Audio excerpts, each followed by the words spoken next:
I could not do as good a job as Diana and Chris did on the expansionary fiscal policy notes, but here goes. These are the expansionary fiscal policy notes, and to combat ups and downs of the business cycle, the federal government utilizes fiscal policy. Contractionary fiscal policy is when an inflationary lag occurs in the economy and demand pull inflation is out of control. The goal of the government should be to contract GDP output by pushing AD, aggregate demand, to the left. This is called contractionary fiscal policy. And here's a graph illustrating all that fun stuff. And with government expenditures going down, aggregate demand going down, GDP, unemployment, price level going down, and the supply of loanable funds is going to be going up. Now we're going to get into the loanable funds market. A contractionary fiscal policy will cause the government to run a budget surplus, spending less than it has or collecting more than it needs. These surpluses will be put into the loanable funds market, thus increasing the supply of loanable funds. This is where you will use your supply and demand that we learned earlier in the semester. The increased supply of loanable funds causes interest rates to decrease, leading in an increase in gross domestic investment spending and an increase in aggregate demand.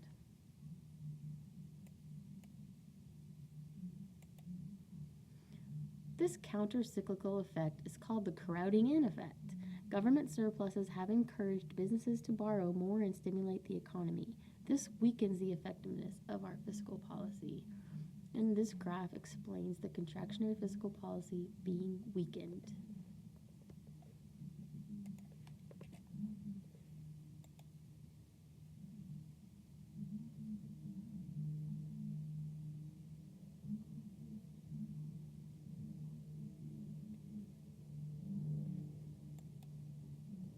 Dealing with surpluses of a contractionary fiscal policy, debt retirement. To retire the debt, the government would have to buy back its bonds. This would put money into the loanable funds market, causing the crowding in effect. Another way they could deal with the surplus is to impound the surplus. Withhold the surplus will avoid any chance of inflationary pressures being the most effective policy. Problems with fiscal policy are the counter-cyclical effect, the crowding out and crowding in effects, the lag time problem. There are a couple different types of lag times. Recognition lag is when it takes 4 to 6 months to even know that there's an economic problem. Administrative action lags. Congress takes 6 to 12 months to debate and design a course of action, sometimes longer these days. Operational lags. It takes 4 to 6 months of policy implementation before any change is noticed. Budgetary spending and tax rates may already be set for the year. Thus, the economy can be 1 to 2 years down the road before any change occurs. By that time, the business cycle could be in a different phase, requiring different fiscal policy. The political business cycle. Rarely is it a good idea to have politicians try to control economic conditions. The main goal of a professional politician is to get reelected and or increase their power. So politicians may use fiscal policy to create artificial instability in the economy instead of doing what is best for the economy. No way, really? Oh, funny picture. Getting fiscal policy to work in an open global economy. If our trading partners experience a recession, then they will demand less of our goods.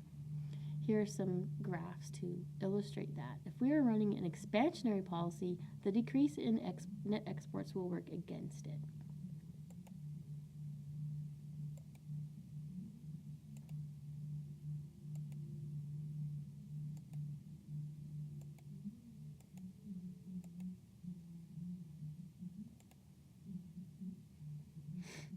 An expansionary U.S. fiscal policy that drives up U.S. interest rates is most likely to increase the foreign demand for dollars and appreciate the international value of the dollar.